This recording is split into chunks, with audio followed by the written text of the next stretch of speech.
ST બસના ભાડામાં તોતિંગો વધારો કરવામાં આવ્યો હોવાના સમાચાર વહેતા થયા હતા, જેને બાદ એસટી નિગમે ભાડામાં 10%નો વધારો કરી જૂનો વધારો પાછો ખેંચ્યો। 48 કિલોમીટર સુધીના પ્રવાસ ઉપર 1 થી 4 રૂપિયાનો વધારો કરવામાં આવ્યો છે। 2023માં એસટીના ભાડામાં 25%નો વધારો કરવામાં આવ્યો હતો, ત્યારે ફરી એકવાર 10%નો વધારો કરવામાં આવ્યો છે।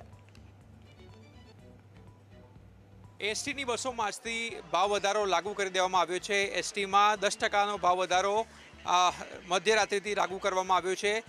વર્ષ 2023માં 25% ભાવ વધારો કરવામાં આવ્યો હતો, પરંતુ હવે 10% વધારો ઝીકવામાં આવ્યો છે। ખાસ કરીને જે રીતે ડીઝલના ભાવો વધી રહ્યા છે, ટાયર ટ્યુબના ભાવ વધી રહ્યા છે, ઉપરાંત નવા બસોનું નિર્માણ જે રીતે બસ સ્ટેશનો થઈ રહ્યું છે, નવી બસો એસટી નિગમ ખરીદી રહ્યું છે, ત્યારે આ ભાવ વધારો લાગુ કરવામાં આવ્યો હોવાની જાહેરાત કરવામાં આવી છે। 48 કિલોમીટર સુધી 1 થી 4 રૂપિયાનો વધારો કરાયો છે, તો બીજી તરફ 10%નો ભાવ વધારો જે છે તે ઓવરઓલ કરવામાં આવ્યો છે। મુસાફરો છે તેમની સાથે વાત કરશું। કાકા, ભાવ વધારો આજથી લાગુ થયો છે, કેટલી અસર થઈ તમને? અસર તો થાય જ ને ભાવ વધારાની। ક્યાં જઈ રહ્યા છો? અત્યારે હું સામખિયાળી ગઈ। પહેલાં કેટલાની ટિકિટ થતી, આજે કેટલા રૂપિયાની લીધી? કેટલા રૂપિયાની ટિકિટ લીધી? પહેલાં 192 કે 93 રૂપિયાની હતી। 10% વધ્યા એટલે બીજા 20-25 રૂપિયા વધી એટલા વધી ગયા।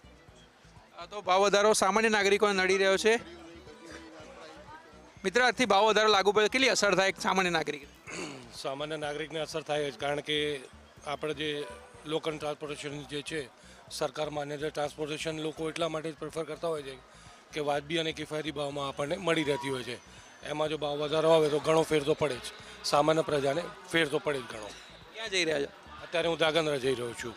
અગાઉ એનું ભાડું 130 રૂપિયા થતું હતું, અત્યારે આજે મેં 143 રૂપિયા ભાડું આપ્યું છે, એટલે 10%નો વધારો ભાવમાં થયો છે।